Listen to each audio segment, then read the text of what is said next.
So I'm reviewing the B-flat minor nocturne opus 9 number 1, and I paid particular attention to the balance between the hands and the rocking motion of the left hand.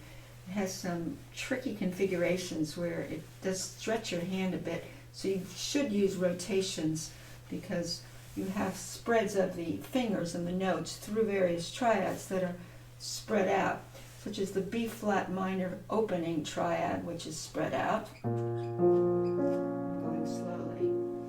Now I use 5, 3, 1, 2, 1, 3, 5, 3, 1, 2, 1, 3, 5, 3, 1, 2, 1, 3. That's always going to be the case because it's going to change its configurations and its various transits. So the point is to breed them in groups of 6. So you have 6/4 time, and I think of the first half measure as one group, and the second half measure as another group. It means a rocking motion. You want to get that rocking motion. 1, 2, 1, 2,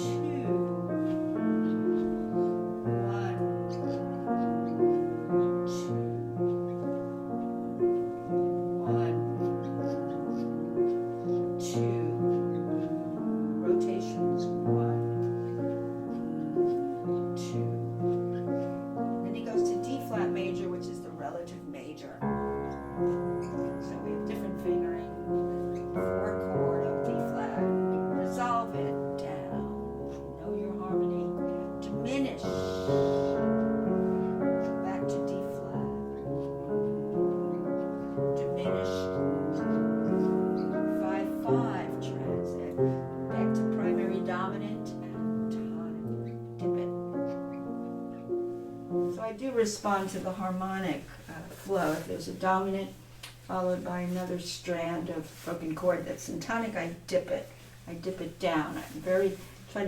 One needs to be attentive to the harmonic rhythm, how it's moving. And now the right hand, this is an underpinning in the left hand. The right hand is the soloist.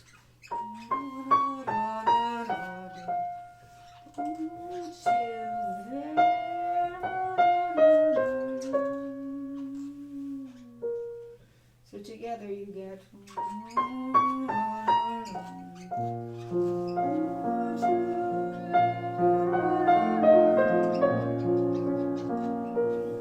Now we have a variation of the theme in the right hand with a lot of extra notes. There's 11 going into across the measure to 23, and you should be hearing the opening theme in your ear as you're playing through the elaboration, because he's really making a variation of what you just heard, and you have to somehow shape it in such a way that it doesn't sound like a robot's playing it.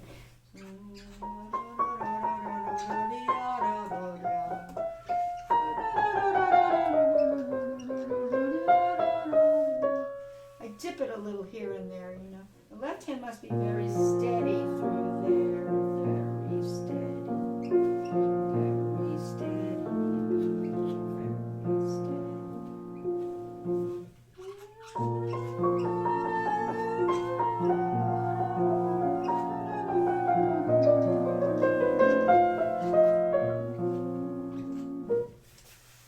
And then he goes into the relative major. The relative major is D-flat major. And it's 4 chord.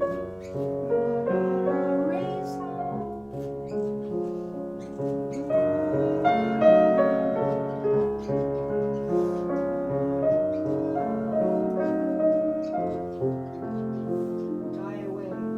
Tonic again, B-flat.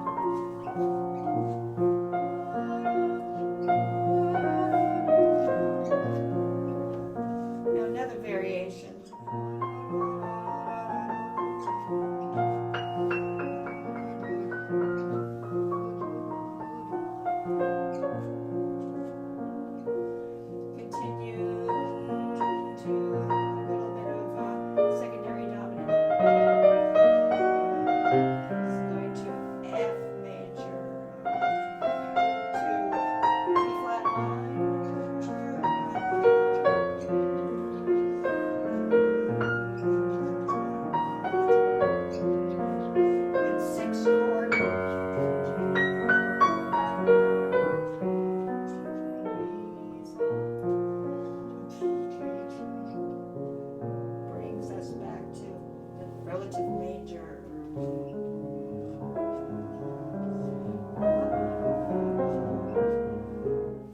Now, I was going to say that every time you have these variations, the left hand has to be very steady and keep the beat. The right hand ripples through that. So the left hand must keep its beat.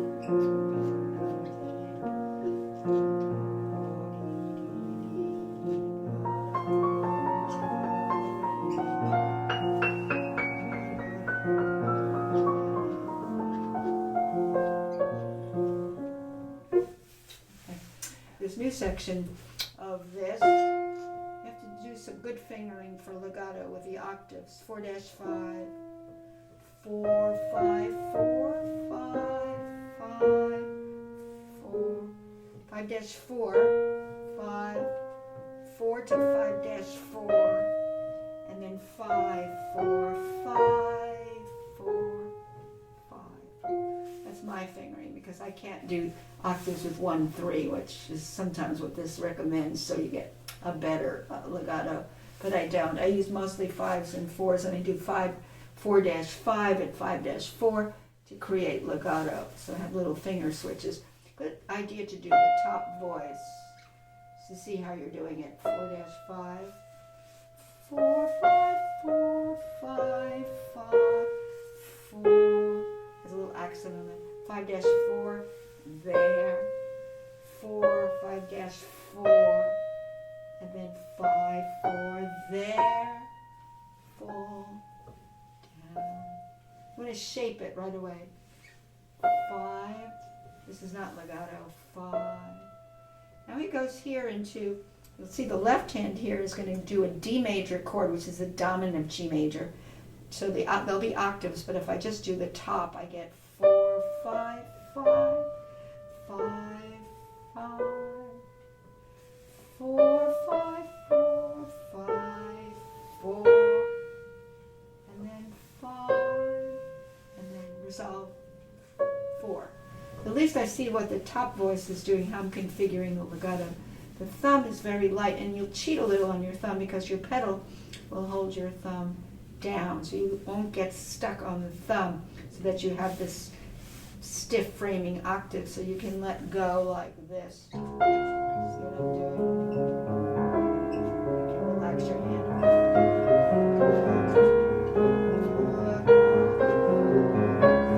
And this is tricky in the left hand because it's jumping up a fifth.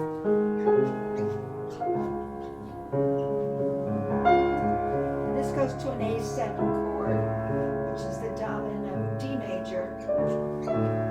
Goes to G major. You can see these are big jumps for the left hand, big stretches, I should say.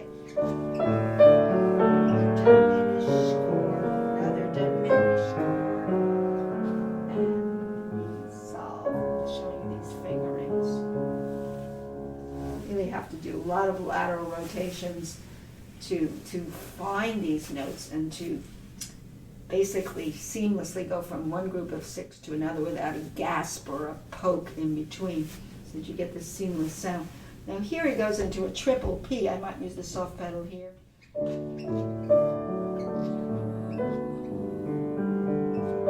he goes to big E to open it up. But I keep the left hand fairly quiet, and I do the dynamics in the right hand. Now he's back to this. Rotate 4-5. 4, 5, 4, 5, 5-4 coming around.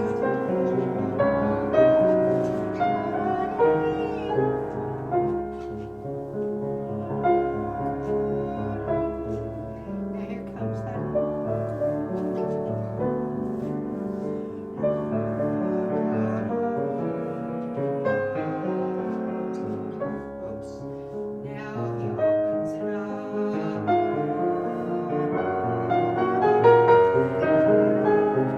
This really opens up into a stretto as well as a forte. It says it goes into E flat minor for a moment, which is the 2 chord of D flat major. So remember, he's in D flat major when he starts this big section. And again, I would probably work on the octaves with the fingering upstairs to see what I'm doing. Like this, 5, 4, 5, 5, 5, 4, 5 dash 4, 5, 4, 5, 5, 5, 4, 5, 5, 4, just to get the strand of how you're doing it.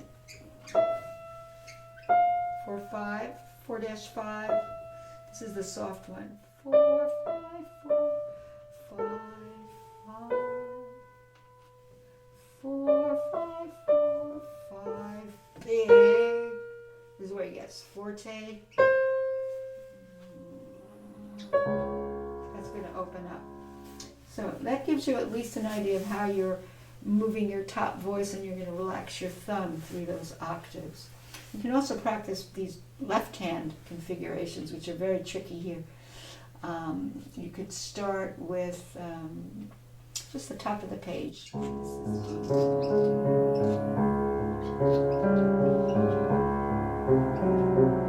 Rotate, rotate. These are the octaves. This is the tricky one, which is jumps a fifth and then it seamlessly comes back. This is good to practice separately. D major, which is the dominant of G major. That's a tricky one, but that fingering is changing, you can see. And this.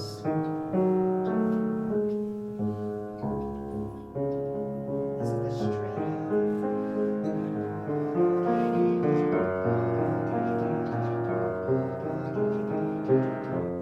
Try to be seamless between the sixes. This one is hard because you have to just do lateral transit, floating arm. Guys, I would do a lot of left hand alone for seamlessness, for control.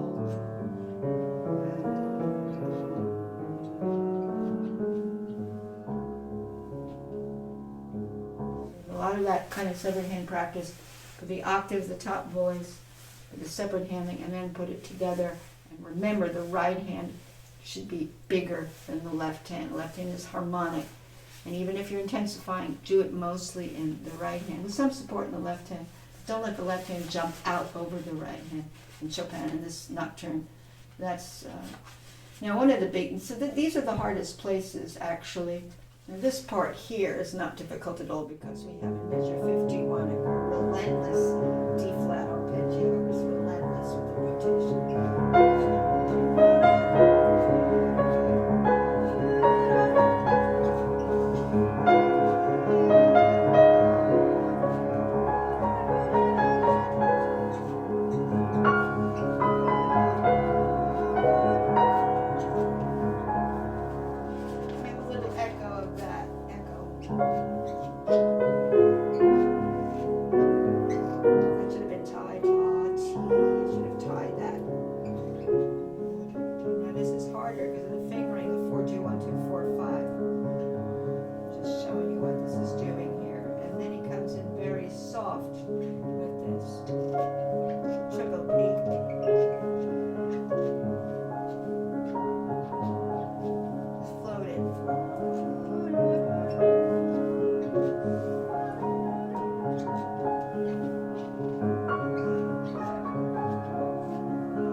This left hand has a little counter melody. You can hear it on the bass at the bottom.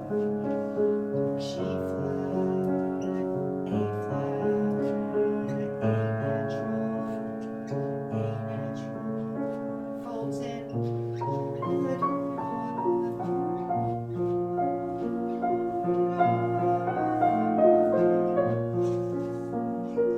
So you can see that left hand did have a little solo, which is very tricky because it's on a syncopated part of the measure where it moves.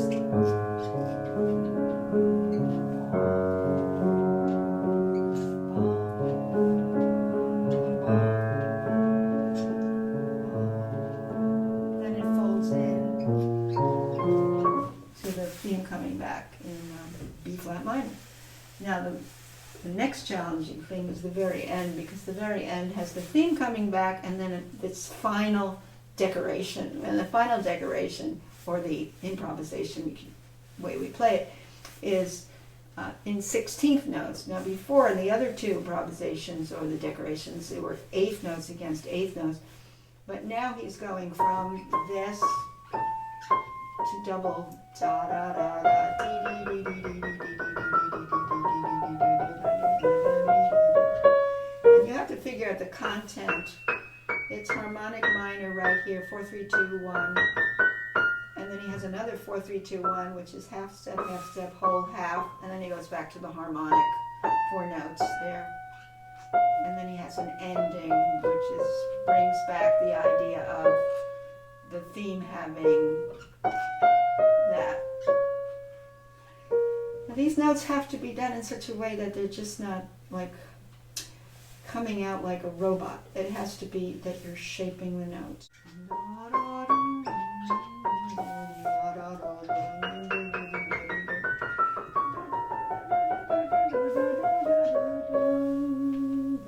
That is tricky.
What's interesting is he has a lot of Neapolitans at the end, 3 times in fact, and one with a variation.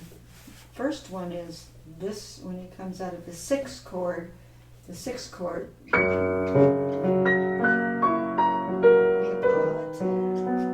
dominant, tonic, again, same thing. Now he does a variation through the Neapolitan.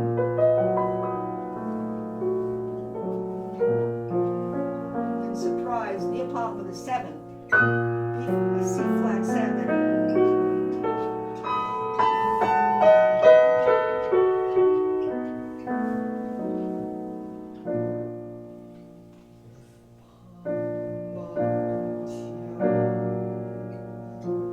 Just roll.